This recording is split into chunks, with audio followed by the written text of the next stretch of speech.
Hey guys, so today's video is called Crawl Before You Ball. So basically the concept when it comes applied to the land business is it's about taking baby steps before you go in very deep.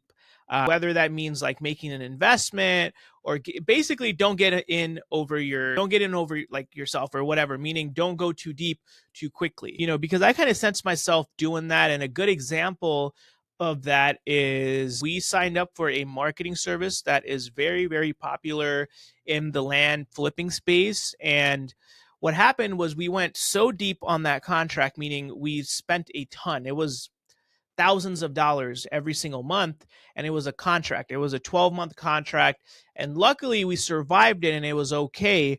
But what I learned from that experience is that even though you do want to grow and want to like 10x or all this talk about 10xing and all these things, there is still a point of diminishing return. Meaning, if your business is profitable and you're doing well and you're getting there slow and steady, you don't the mistake that the small, I mean, luckily it was a somewhat of a small mistake where, and we survived it.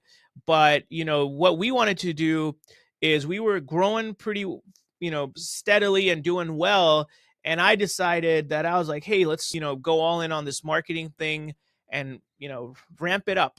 But what happened was that, sometimes we didn't have enough inventory, and we just it was too much for the size of our business and what we were trying to do, for our finances. So it was thousands and thousands of dollars every single month.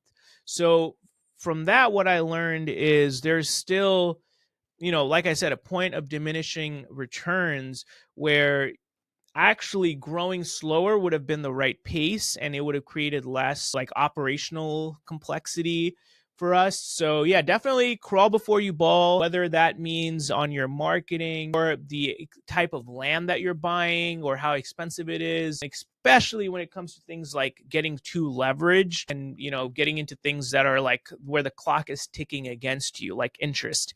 Because when we're starting a business, those are the things that can take you out. And, it's about surviving until you get to a point of maturity where you can take little shots like that. So yeah, crawl before you ball. It isn't going anywhere. And, there's another saying, it's like short steps, long vision. And it's about staying in business. And if you get into over your head, it's going to make your life a lot more complicated than it has to be in the early stages.